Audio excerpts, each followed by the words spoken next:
A couple of weeks ago, I made a video about how Pinterest is actually the #1 way that I drive traffic to my website and actually get most of my paying clients as a designer. But don't worry, this video is not just gonna be all about Pinterest, okay? I just wanna share some different marketing strategies that you can try if you're getting a little bit tired of focusing solely on social media marketing. And I think that this topic is so important right now because lately, I feel like there are a lot of business owners who are just getting frustrated and tired of social media marketing. Specifically on Instagram, lately I've been seeing a lot of posts about business owners just getting frustrated with it. Oh, wait, I am being so rude. I didn't even say hello. Hello, my imaginary friend. If you're new here, my name is Lee. I'm a designer and multi-passionate creative business owner and branding expert. And yeah, today I want to talk to you about how to actually market your business without using social media. Because I actually completely quit using Instagram for my design studio, and the craziest thing happened. I actually started booking more clients and making more money when I wasn't focused solely on Instagram. And I want to talk about it because I kind of feel like all anyone ever talks about in the online business space is how to grow on social media, on Instagram or TikTok or Clubhouse or whatever. But first things first, I want to say I don't actually have anything against social media marketing, okay? Quite frankly, I'm a little bit sick of Instagram. I just feel like it's kind of a lot sometimes. And this is mostly about Instagram in particular, but I feel like there's this growing resentment coming from a lot of business owners and artists who are just getting tired of the pressure and the grind to grow a huge audience and constantly be putting out valuable content every single day and actually engaging with people in comments and stories and keeping up with trends and trying to hack the constantly shifting algorithms, all while trying to also run a business.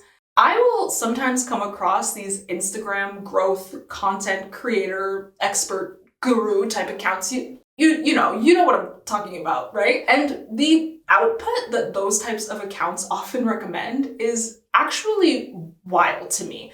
To grow an audience on Instagram, it's like posting 5 reels a week and also 3 photos and also 2 educational carousels. And oh, don't forget to update your stories every hour, every day.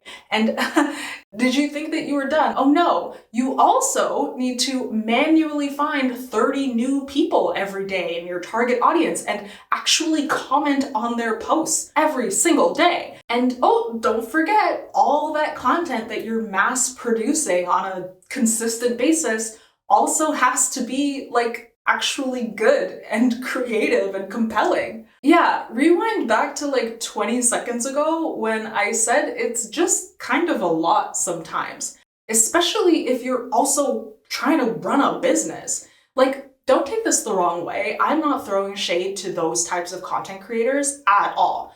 Honestly, I'm kind of jealous of their energy, but I kind of feel like the only way you would have the time and energy to do all of that stuff consistently is if creating content was your job, which, makes sense because the types of accounts that post that kind of advice to grow on Instagram, that is what they do. That is their job.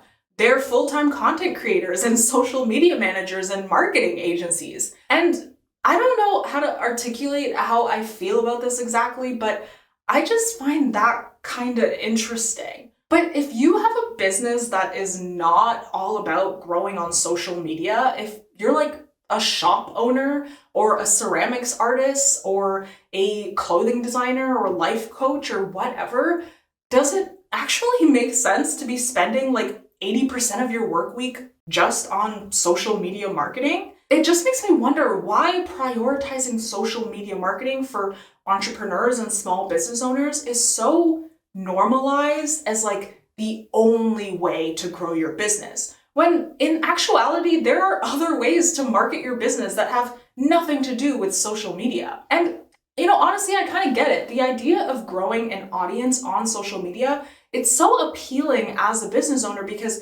we tend to think that the larger our audience, the more money we'll make, right? It's just math. But honestly, that is quite simply not always true. Even for content creators and influencers where growing a large audience is actually an important part of their job, there are still so many factors, so many other variables that will determine how much money they actually make. And it's not just based on the number of people in their audience. So I kind of went on a tangent there for a little bit, but let's bring it back, because the purpose of this video is not just to hate on Instagram and complain about the algorithm, okay? That's not what I'm about. And I know that's literally what I just did, but also I am very aware of the fact that Instagram is a free platform that doesn't owe me anything. And I should honestly be grateful that I don't have to go door to door, knocking in my neighborhood to try to sell my design services. I know, okay? And I am grateful. But I just wanted to make this video because I know that, like me, there are a lot of freelancers and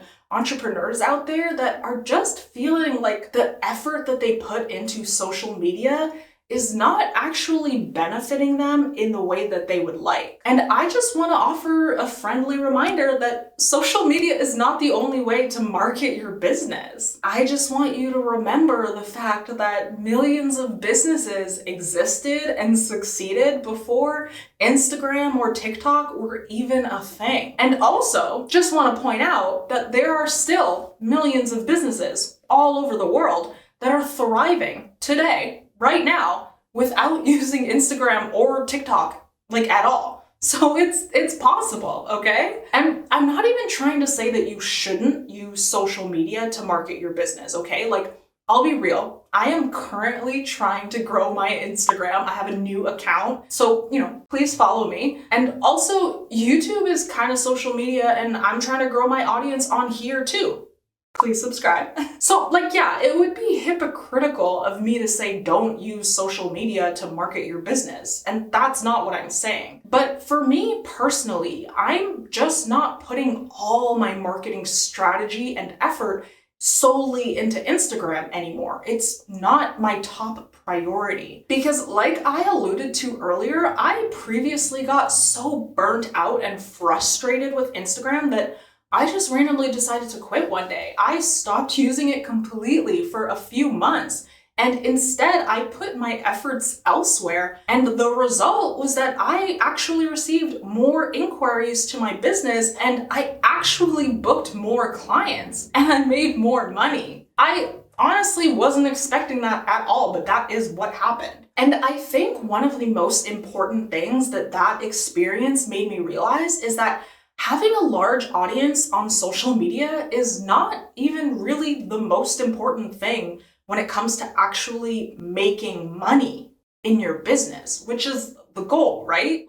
Obviously it's cool to have big numbers, and it's still a goal of mine to grow my audience. But at the end of the day, I'm running a design business, not a social media marketing agency. I only need a couple of design clients a month to make a really decent living. And I think that there are a lot of service-based business owners out there that are putting so much emphasis and effort into growing a massive audience when really they could put more effort into actually converting the audience that they already have. And I think even if you're running a product-based business, which usually will have a much lower price point compared to a service, so therefore you might think that you do need to have a large audience, but even so, that's still not necessarily true. You can sell your products wholesale to a handful of boutique owners, and you can make a very good income that way. You don't have to just rely solely on selling direct to individual consumers one by one.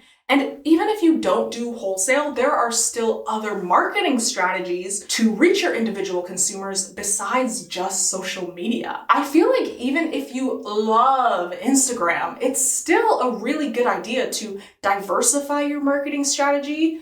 Some channels are great for nurturing your audience and building that personal connection, and some are better for getting discovered by new people. And some platforms are better for converting to actual sales. So it's a good idea to have multiple marketing channels so that you're taking advantage of what each platform is best at. So if you want to grow your business without relying so heavily on just social media as your only form of marketing, here are some of the things that you can look into. So the number one thing is SEO, which if you don't know, it stands for search engine optimization.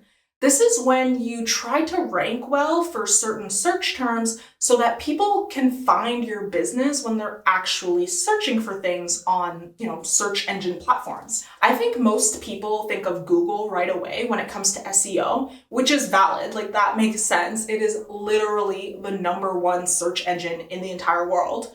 But there's also this, YouTube. YouTube is a really great search-based platform that also doubles as social media, which I think is really cool. And there's also Pinterest, which is one of my personal favorites. It's another really great search-based platform. And like I mentioned earlier, I do have another video all about why I love Pinterest and how it actually helps me get my ideal clients as a designer. So when it comes to SEO-based marketing strategies, there's basically two different approaches. There's the metadata approach, and then there's the content approach. So the first one, metadata type of approach, is when you hear about using keywords all across your website and in your, file names, and getting really into the details with hashtags and just getting really nerdy about it so that the algorithms will know where to put your content and to actually rank you higher. And then the content marketing approach is a little bit more human. It's like blogging or creating YouTube videos in a way that specifically answers questions that you know that your target audience is literally searching for. I know for me personally, that is how I actually discover new businesses all the time. I will just literally Google something and there's always a blog post or a YouTube video about that thing. And if it's something that I'm really interested in, I might learn more about that company. I think when it comes to SEO, doing a balance of both of those approaches is a really good strategy. You want to use keywords and tags and things like that so that the algorithms can help your audience to find you. But you also need to appeal to the human side of things as well, because at the end of the day, even if you show up at the top of a search, the content still needs to be compelling and interesting enough for an actual person to actually click on it, right? We're not selling to robots. At the end of the day, we're selling to people. The next marketing strategy is paid advertising. I think that paid ads actually get kind of a bad reputation in the small business owner / entrepreneur space. And I kind of do understand why. And also, I personally have never really done ads yet. I know that it can turn a lot of people off because it can seem really expensive or daunting or not worth it. But I think if you actually go about it strategically, paying for ads can actually be such an amazing way to grow your business. If you think that ads are too expensive, but you're spending hours on Instagram every day and still not getting any clients from all that time and effort, you might want to ask yourself how much your time is worth. Because the truth is, paid ads often have a much better return on your investment compared to growing organically when you start to consider the actual value of your time and energy. And I think that this might be an unpopular opinion, but ads do actually work if you do them right. The next marketing strategy I want to briefly mention is press. So this is like getting featured on articles and magazines or on the local news. But honestly, I don't know how any of that stuff actually works, so I'm actually just gonna skip right over it. And then the last marketing strategy that I want to talk about is just good old-fashioned in-person events. Do you guys remember events? Are those still a thing? This strategy was actually how I grew my jewelry business back in my youth, 4 years ago. I used to participate in lots of pop-ups and craft fairs, and That was actually the primary way that I marketed my business and also where I made most of my sales. And also where I met shop owners who would buy wholesale to stock my jewelry in their shops. And also, as a weird side note, those in-person events were actually the main way that I grew my Instagram audience, which led to more sales online later. I feel like literally no one ever talks about the power of marketing your business in person, but I don't know, I think that's probably one of the most powerful ways to start building your brand. There's just something kind of magical about that real human connection, and it can instantly make your brand so much more compelling. And marketing in person can also just be really fun. There's such a different energy when you can actually talk to your customers face to face and just be real people together. It's obviously a bit trickier now than it was 4 years ago, but I think that there's still lots of ways that you can grow your business offline in the real world. Okay, I am tired of talking now. If you're still here, wow, thank you. I hope that you found some value in this because I am just here to help you grow. And on that note, if you're a business owner, an entrepreneur, a dreamer of some kind, I want to let you know I always have some really amazing freebies linked in the description below for you. Right now, I have a free masterclass all about how I went from struggling side hustler to thriving creative business owner without growing on Instagram, without paying for ads, and also without a safety net or a backup plan. I don't recommend that part, but honestly, check out that video if you want to avoid making all the mistakes that I made. Okay, bye.